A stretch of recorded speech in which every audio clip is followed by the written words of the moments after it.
Welcome to another feel-good, casual Friday in finance here at Brookstone Financial. My name is Seth Stewart. By the way, I would encourage all of you to tune in every Sunday morning on 1080 AM iHeartRadio for Money Puzzles. Every Sunday morning, 9 a.m. It's a half-hour show. We talk about all things retirement planning and finance. Now, three topics that we talk about a lot here on these podcasts and on our radio show are required minimum distributions, Roth conversions, and taxation on Social Security benefits. And what I want to do for you today is really connect those dots and help you better understand why all this matters. You know, Seth, how does all this come together and why does it really matter when I retire? So again, today we're going to connect those dots. So for example, in this example, we're going to say we have a married couple with $100,000 worth of IRA accounts, okay, retirement accounts, which would be subject to required minimum distributions in the future when they turn 70 and a half. We're also going to assume in this example that they have $30,000 of adjusted gross income per year and also $24,000 worth of Social Security benefits. Now, here's where it gets interesting. If you think about taxes on Social Security, and I know a lot of you are kind of moaning and groaning, hey, I feel like I've already paid taxes on this money once, but yet I'm being taxed again. Let's look at the levels of taxation when it comes to Social Security. So for married filing jointly, if your provisional income is less than $32,000, none of your Social Security is taxed. If it's 32 to 44, then up to 50% of your benefit could be taxed or pulled in as ordinary income to be taxed. If your provisional income is over 44,000, then up to 85% of your Social Security benefit could be taxed. Now, you noticed I said provisional income, and you may be wondering, what is provisional income? Well, provisional income, simply put, is your adjusted gross income plus half of your Social Security benefit. So let's go back to our example. Again, $100,000 IRA, $30,000 worth of adjusted gross income, $24,000 worth of Social Security. So I mentioned provisional is AGI plus half of Social Security. So we're going to take the 30 plus half of the 24. That puts us at $42,000 roughly in this situation, or in this case of provisional income, all right, which does put them in the 50% level or threshold of taxation on Social Security. But look what happens when they turn 70 and a half, okay? So again, I've got this $100,000 IRA.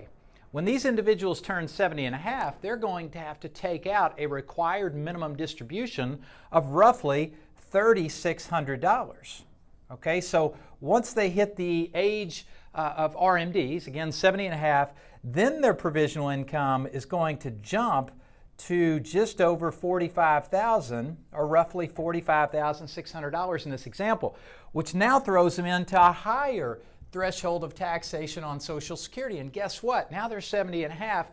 They've lost control of that asset because you're forced to take out those required minimum distributions. So let's back up for just a minute and let me show you an example of how we can start pre-planning now to potentially reduce the taxation of our Social Security benefits in the future. So let's say that we run into this situation and we convert half of this $100,000 IRA to Roth. Okay, so I'm going to take half of this, and now we have $50,000 in traditional IRA, but we also have $50,000 at that point in Roth. Now, Roth is tax-free. You're paying taxes on the front side versus the back end later on down the road. But Roth is also not subject to taking required minimum distributions, and any money taken from a Roth IRA does not affect the taxation of your Social Security benefits. So let's run through this example again. Same scenario, but we simply converted half of the IRA to Roth in the earlier years, again, while taxes were on sale. So same scenario, we have adjusted gross income of $30,000, half of the Social Security. So again, initially, that puts their provisional income at about $42,000, right? Again, they're in the 50% level or threshold of taxation on benefits at that point. Now let's push the clock forward and say, okay, now it's time for required minimum distributions. These people are 70 and a half.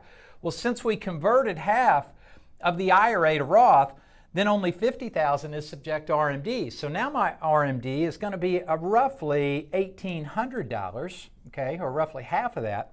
So now my total provisional income is more like $43,800, but I'm still flying under the radar and I'm still in that lower threshold of taxation on Social Security benefits. Folks, this is why all this stuff matters. And the best time to shop is when things are on sale. If you want to learn more about Brookstone Financial and the strategies that we offer to help our clients get more out of what they've got in retirement, okay? That's what it's all about, getting the most out of what you have in retirement. We're all going to pay taxes. You just don't want to pay any more than your fair share. Visit us online at brookstonefinancial.com or give us a call to schedule a complimentary consultation. Our phone number is 866-945-3220. Now, if you go online, you can also get a copy of my new book, Innovations in Retirement Planning, How to Get More Out of What You've Got. And also, by the way, don't forget to tune in this Sunday morning at 9 a.m. on iHeartRadio 1080 a.m. for Money Puzzles. We'll see you here next week at Brookstone Financial.